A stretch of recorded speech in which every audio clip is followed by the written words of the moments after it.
En el video anterior estábamos haciendo un recuento de lo más coyuntural de la ocupación israelí de Palestina, especialmente en el marco de esa gran operación militar israelí de 2014 llamada Borde Protector.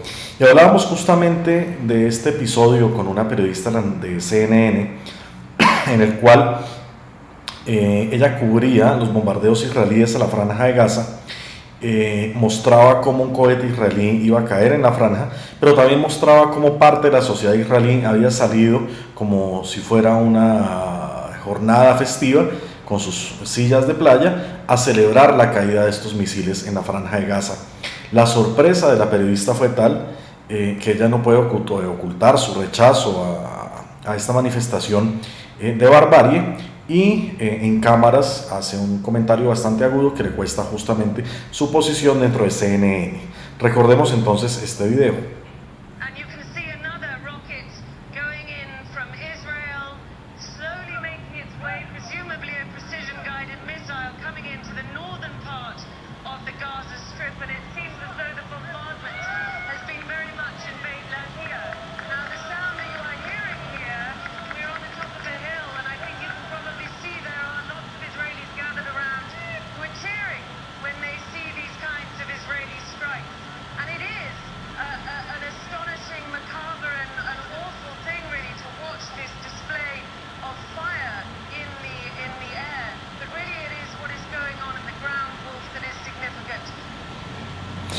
Con este video podemos tener en cuenta entonces dos cosas. Por un lado, el nivel de agresión de parte de Israel a la población gazatí en la operación Borde Protector de 2014, donde, como lo mencionábamos antes, el costo humano fue supremamente elevado y la franja quedó prácticamente reducida a cenizas. Por otro lado, también se puede ver el nivel de radicalización que existe dentro de algunos sectores de la sociedad israelí, que ven las muertes palestinas como algo invisible o incluso en algunos casos como algo de aplaudir y festejar, como ocurre con los israelíes que estaban al lado de esta periodista y que estaban viendo con sus sillas de playa cómo bombardeaban Gaza. En esta misma operación recordamos de una manera muy triste este video justamente, que es una entrevista que le hacen al encargado de la UNRWA para la Franja de Gaza. El funcionario de Naciones Unidas no logra sostener la entrevista y estalla en llanto. El motivo del llanto era bastante claro. Él insistía que ellos como refugio humanitario estaban protegidos, que Israel no tenía por qué dirigir el fuego hacia ellos, que sin embargo lo estaba haciendo, los estaban atacando, y ellos le habían manifestado repetidamente al ejército israelí su condición de refugio de Naciones Unidas, su ubicación incluso con coordenadas satelitales, que sin embargo no estaba siendo respetada. Este video fue bastante dramático, pero sin embargo nos refleja bastante bien en qué consiste ese nivel de agresividad israelí y los crímenes de guerra israelíes para la operación Borde Protector de 2014.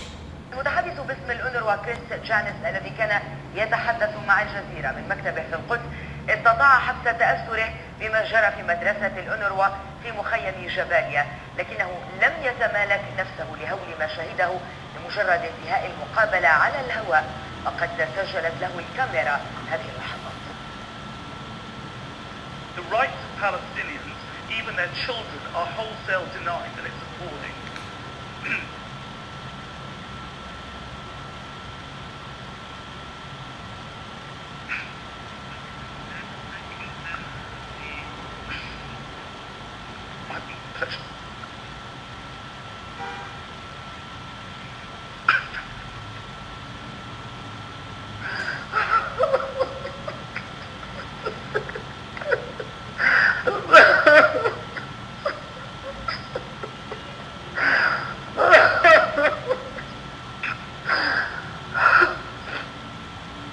Este fue el nivel de ataque y el tamaño de los crímenes de guerra que el ejército israelí realizó durante esta operación.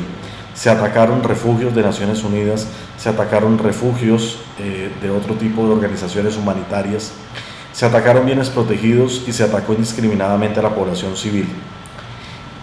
Más de 2.000 personas muertas, la mayoría de ellas civiles, 600 niños muertos o asesinados, más bien para ser más precisos, la franja prácticamente arrasada, hecha polvo, y la población sin tener dónde huir. Esto no se trata de una guerra, en una guerra los dos bandos disparan. Acá se trata de una situación donde un bando que no se puede perder de norte, que es perfectamente una de las grandes potencias militares del mundo, que es a su vez potencia nuclear, bombardea sin cesar durante noche y día, durante más de 50 días a un pequeño territorio que, como fue descrito muy bien desde Europa, se puede considerar la cárcel a cielo abierto más grande del mundo, que es justamente Gaza. El video no nos refleja a un líder de Hamas, no nos refleja ni siquiera a un gazatí, nos refleja al director de la UNRWA, a un funcionario de las Naciones Unidas que se encarga de insistir una y otra vez y otra vez y otra vez que Israel no respeta los refugios humanitarios, que allí en este refugio solamente habían mujeres, niños, ancianos y heridos, que ellos no almacenaban armas para Hamas, que de allí no se estaban haciendo ataques a Israel, que allí no había ningún tipo de objetivo militar, que tenían una ubicación totalmente visible, totalmente clara, que habían banderas de las Naciones Unidas por todo lado, que habían transmitido las coordenadas exactas del sitio, y aún así Israel no respetaba esta condición y los había atacado con fiereza durante varios días. Ese llanto refleja justamente la impotencia de la comunidad internacional. Yo siempre pongo el ejemplo, la situación en perspectiva. Normalmente en mis conferencias yo digo, suponga usted que el atacante no sea Israel y el atacado no sea Palestina, en este caso la Franja de Gaza. En cualquier otra circunstancia, con cualquier otro estado, la comunidad internacional se hubiera movilizado y hubiera con claridad y con contundencia hubiera denunciado estos crímenes de guerra como una abominación. En este caso no ocurre. Y cuando uno toma el informe Goldstone de esa operación de plomo fundido, hay una conclusión que se aplica muy bien, de una manera pues triste y lamentable, y es que desde entonces el informe Goldstone decía: si la comunidad internacional no toma los correctivos necesarios y conmina a Israel a que responda por los crímenes de guerra, Israel va a sentirse incentivado, se va a sentir motivado para continuar cometiendo estos crímenes de guerra a sabiendas que no va a tener ningún castigo ni va a pagar ningún costo. Entonces ese llanto refleja justamente esa impotencia, esa necesidad que la comunidad internacional intervenga, se acuerda que aquí hay una crisis humanitaria e intervenga justamente para salvar a los civiles. Ojalá que cuando tome esa decisión no sea ya demasiado tarde. Y con este nivel de radicalización israelí, de los sectores israelíes, tenemos que hablar de los colonos que Israel siembra en Palestina. Esos colonos que, vale la pena decirlo con claridad y desde una perspectiva académica, representan el fundamentalismo judío. El judaísmo, al igual que todas las religiones, tiene manifestaciones liberales y tiene manifestaciones conservadoras. Pero estos colonos en particular representan en buena medida esa expresión conservadora, esa expresión que les permite, en su criterio, andar armados por Palestina, dispararle a palestinos porque consideran que están cumpliendo una profecía bíblica o porque se trata de tierra que Dios les prometió a ellos y en consecuencia tienen que desalojar de palestinos. Y en esta configuración de estos colonos, Hebrón y toda la región circundante de Hebrón se vuelve una región muy candente, de mucha tensión. Existen bandas organizadas, armadas de estos colonos. Todos recordamos, por ejemplo, la banda Pagar el Precio, que anuncia sin mayor recato y sin mayor descaro que está dispuesta a matar cuantos palestinos sean necesarios con tal de adueñarse de toda esta tierra.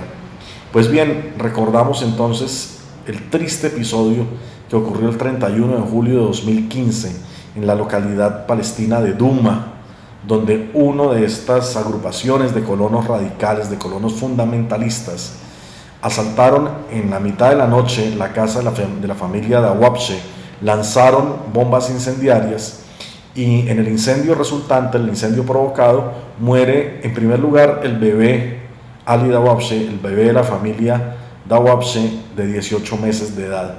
Este pequeño valiente muere incinerado, muere quemado vivo por el odio radical y fundamentalista de estos colonos.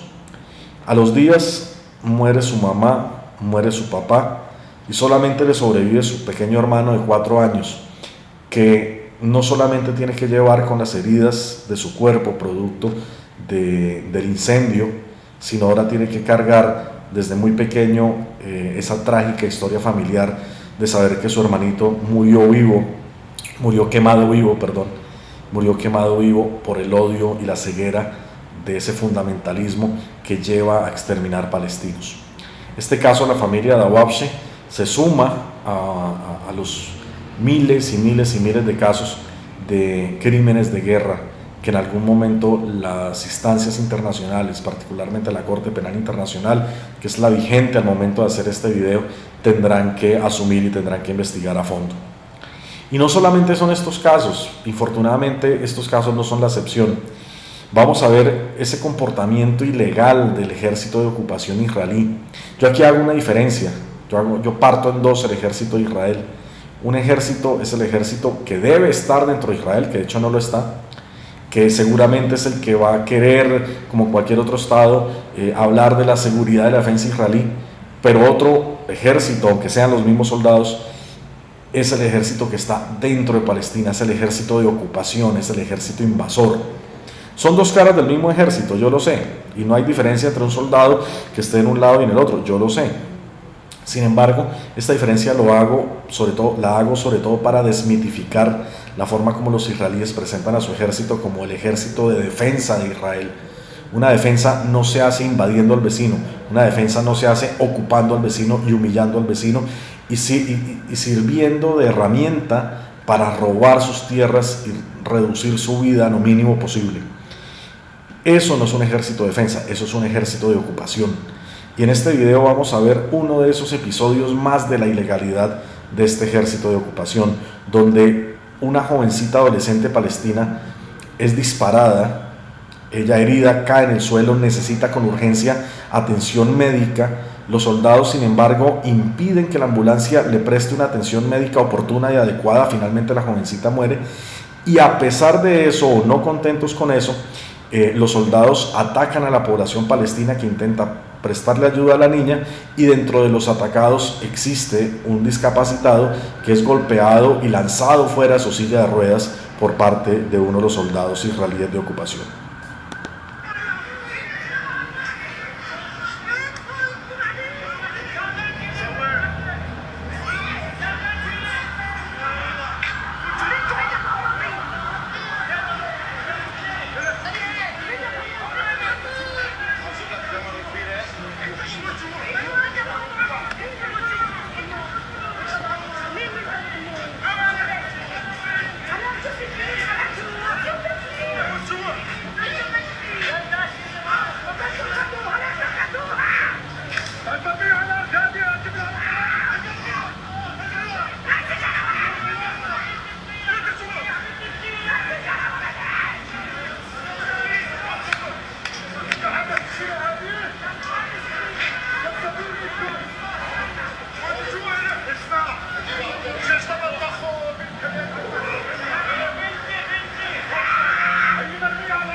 Miren ustedes varias cosas de este video, sobre todo el tema de la ambulancia. La ambulancia aparece hasta mucho después del hecho como tal que el soldado le haya disparado a esta niña palestina.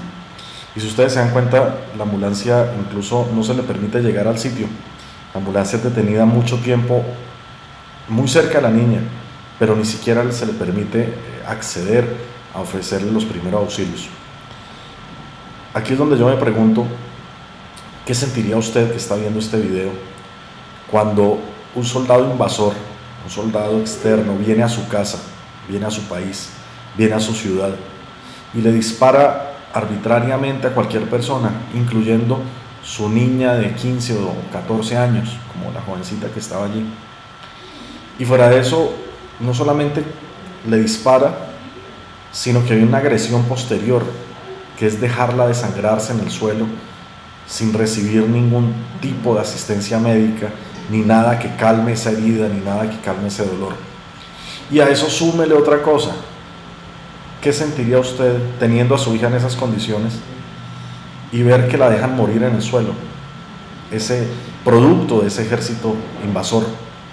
¿Y qué sentiría usted cuando la sociedad desarmada, porque allí no había ninguna persona armada, ni perteneciente a ninguna milicia, cuando la sociedad civil desarmada intenta ofrecerle asistencia a la niña y antes al contrario, este ejército de ocupación ataca a los civiles y lanza por el suelo a una persona en silla de ruedas sin la menor consideración del caso? Este video, a mi modo de ver, resume muy bien lo que es la ocupación. En esta ocupación, ustedes van a ver que el ejército israelí no distingue entre niños, mujeres, adolescentes, ancianos, civiles, no civiles. No hay una distinción. Para el ejército israelí todos merecen morir aparentemente. Y esta conclusión o esta argumentación está muy presente en los discursos de esa diplomacia israelí. Ustedes seguramente habrán escuchado más de una ocasión a los diplomáticos israelíes intentando justificar el asesinato de los palestinos, reduciendo todo a una sola palabra: terroristas, y diciendo que estos eran terroristas y que en consecuencia aparentemente valía la pena dispararles, como en algún momento lo han escuchado a través de diferentes diplomáticos israelíes. Este video resume muy bien eso. Aquí estamos viendo personas desarmadas, estamos viendo mujeres, niños, ancianos, discapacitados, adolescentes. Aquí no estamos viendo terroristas, estamos viendo una población civil que es atacada justamente por esa ocupación y por ese ocupante. Y el cierre, al menos de este periodo histórico, lo ofrece Donald Trump. No hay mucho que agregar. Conocemos de muchos años atrás esa cercanía que Trump tenía como empresario con el lobby israelí en Estados Unidos. Conocemos las actividades de su yerno, conocemos la cercanía familiar, personal, de negocios que hay justamente con algunos sectores del sionismo más fuerte y más radical.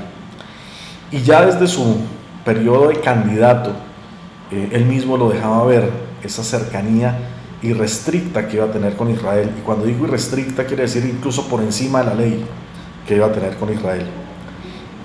Tweets de Trump pudiéramos mencionar centenares, pero mencionemos solamente algunos. Aquellos donde decía que aguanta Israel que ya voy a posesionarme, o aquellos donde decía que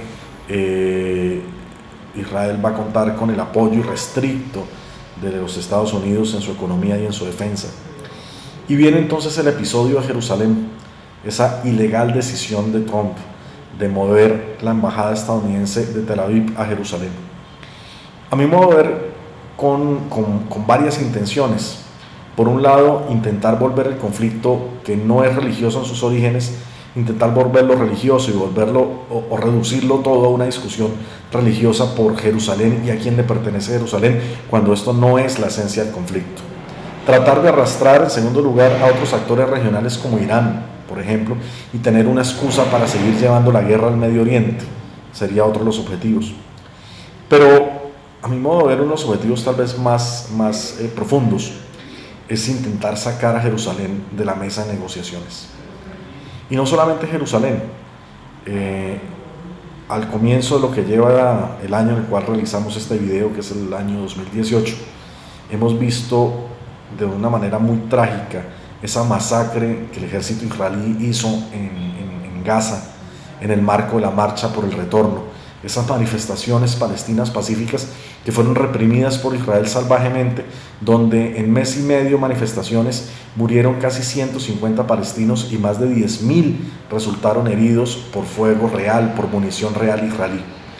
Sobre todo en el mismo instante en el cual Trump estaba trasladando su embajada y estaba inaugurando su embajada nueva en Jerusalén, la celebración fue ir a matar palestinos a Gaza. Este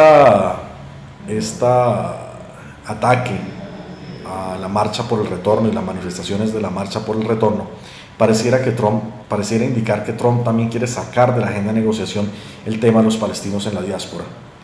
No tienen derecho a los ojos de Trump a volver, al igual que no tienen derecho a los ojos de Israel.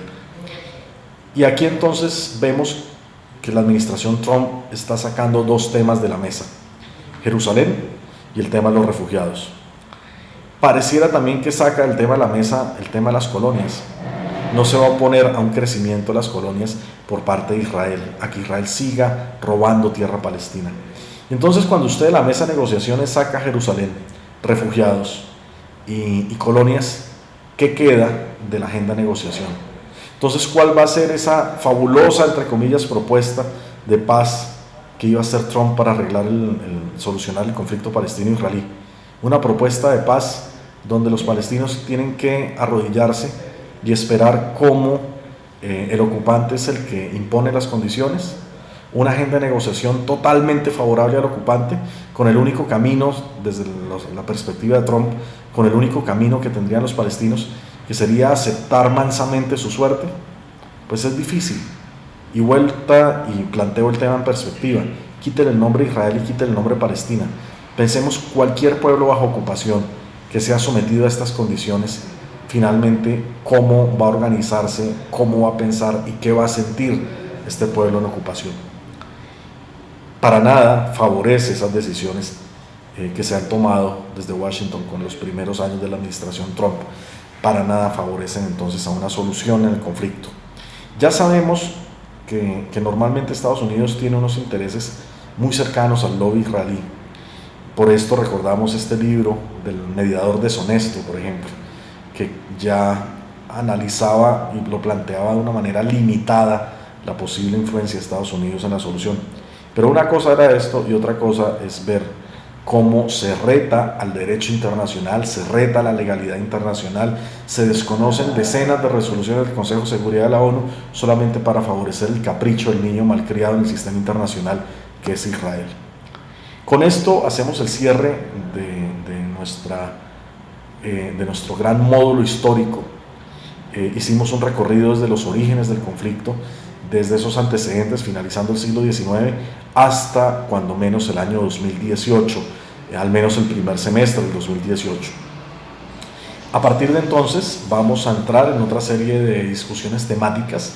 Sobre todo vamos a mirar en el próximo módulo unas discusiones sobre los aspectos legales del conflicto palestino-israelí, que son muy importantes y sirven sobre todo para entender nuevas dimensiones de la ocupación, ya no desde un sentido histórico, humano, sino desde un punto de vista legal y normativo, y también entender la agenda de negociaciones desde un punto de vista normativo.